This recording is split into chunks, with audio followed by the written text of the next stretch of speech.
All right. Hello. This is my presentation on dieting.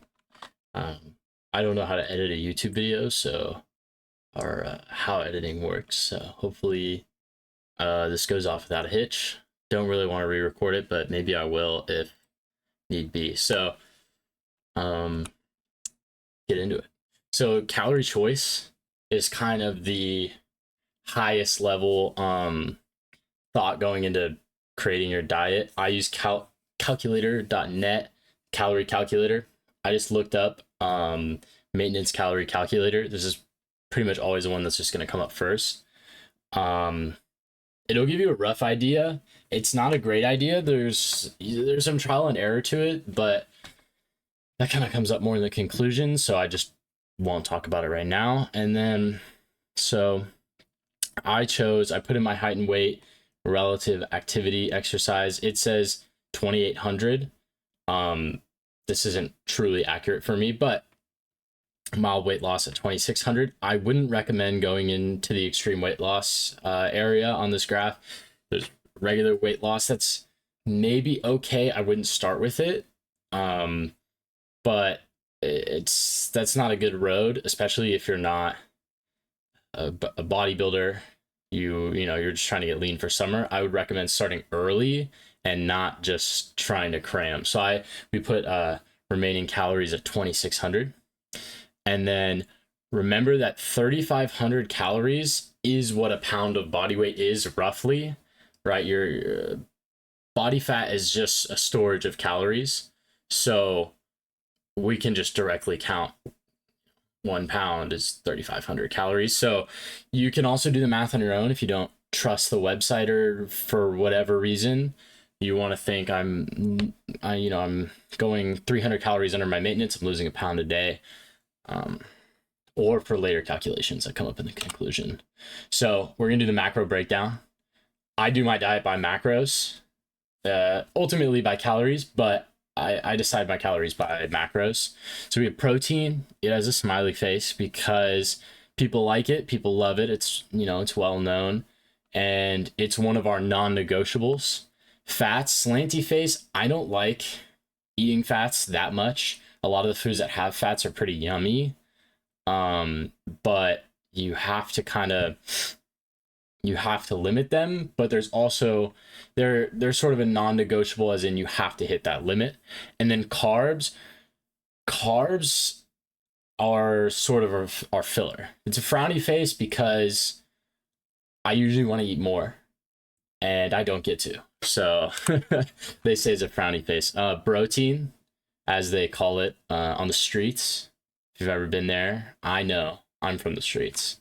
So protein, they recommend 0.8 to 1.5 grams per pound of body weight. They is in Google AI breakdown.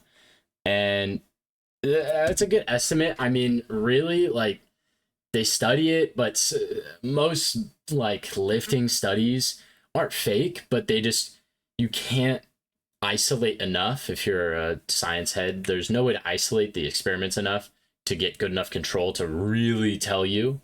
But a lot of people say one is a good number, 1 gram per pound of body weight to say.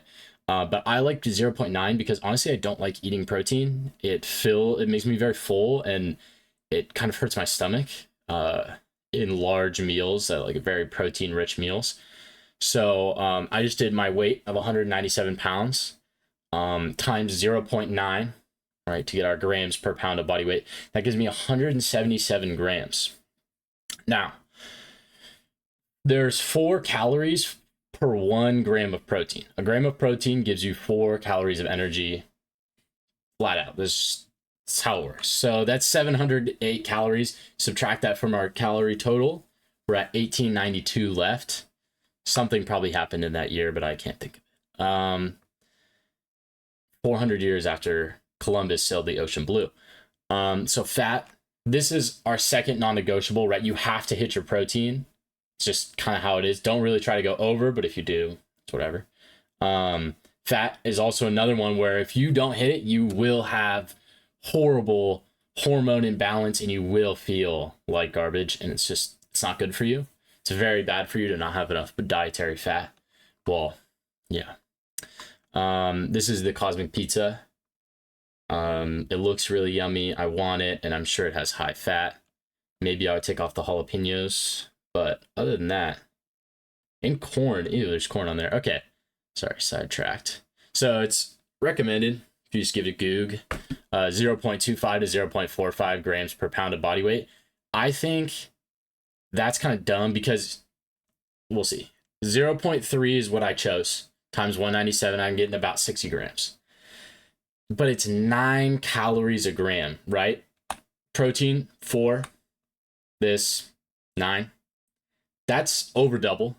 So I'm trying to squeak out as little as I can without it being an unhealthily low amount, just because of how many calories it eats up out of your diet. If you're pushing, let me add another 7 or 10 grams just to be safe, you're adding another 90 calories. So I think it's a good estimate to do about 0.3. And so now we're at 1372 calories remaining. And then this is where we get to carbs. Carbs are different. They're not a non-negotiable. Try to just get to this number and try to be as little below or a little below above as possible. That's how we are with our fats and our proteins. You don't really want to go over, you don't really want to go under. You want to try to get really close to that number. But carbs, in my opinion, is just eat them up into the ceiling, right? So we have 1372 remaining. Divide that by 4 because protein and carbs actually both have 4 calories per gram. And if you're wondering the math, don't trust me. Divide it by 4. Divide by your remaining by 4. And I got to 343 grams, which is a lot. That's a lot of carbs to be able to eat. I could eat so much plain white bread. Maybe I'll toast it, but there's a lot that you can do. So, but if I'm hungry at the end of the day, let's just say, world, I ate my protein, I ate my fat, I just ate a bunch of ground beef today, and I have calories remaining in carbs, right? I've only had 100 grams of carbs and I have 343 as my ceiling. If I'm not hungry, I don't need to eat more carbs, right? Now, theoretically, I'm sure there's a floor to carbs, right? Unless you're doing keto, I'm sure there's a floor to carbs, but you won't get too low on carbs. I mean, realistically, it's just not going to happen. It would be hard.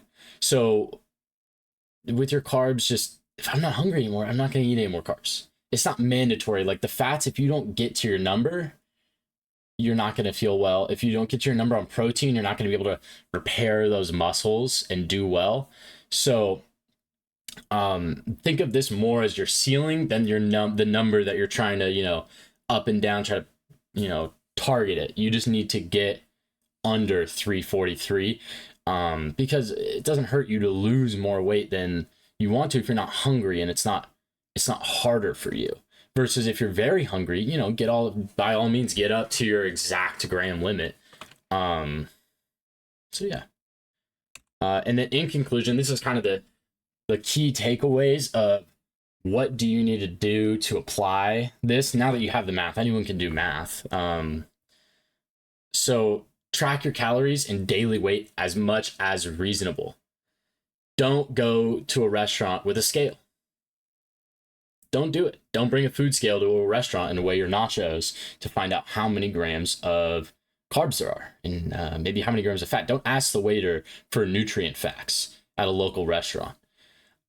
It's just not reasonable, right? And doing your weight every day. Don't freak out because you missed a day of weighing. And this brings us directly to our second point, is you're going to use weekly averages. Do not change your diet because today I'm 197, I start the diet, and tomorrow I weigh 200, right? I'm at a 300 calorie surplus.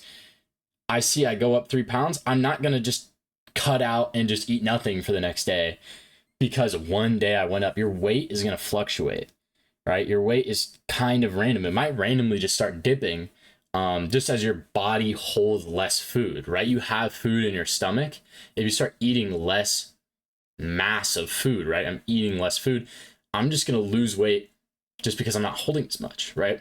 If you have less carbs because somehow your body ends up, you feel like you're okay not eating as many carbs, you're going to lose water and whatever glycogen, I don't remember, that's in your muscles, and you're going to bomb weight for the first week. That doesn't mean increase your calories.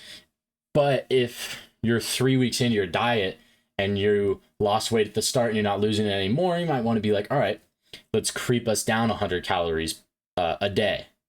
And then I think this is most important for people, and what makes them freak out the most is when you are there and you're in a moment where you need to go over on calories. This is going to happen. It's going to be your birthday and you're going to have cake in front of you and it's going to look yummy, right?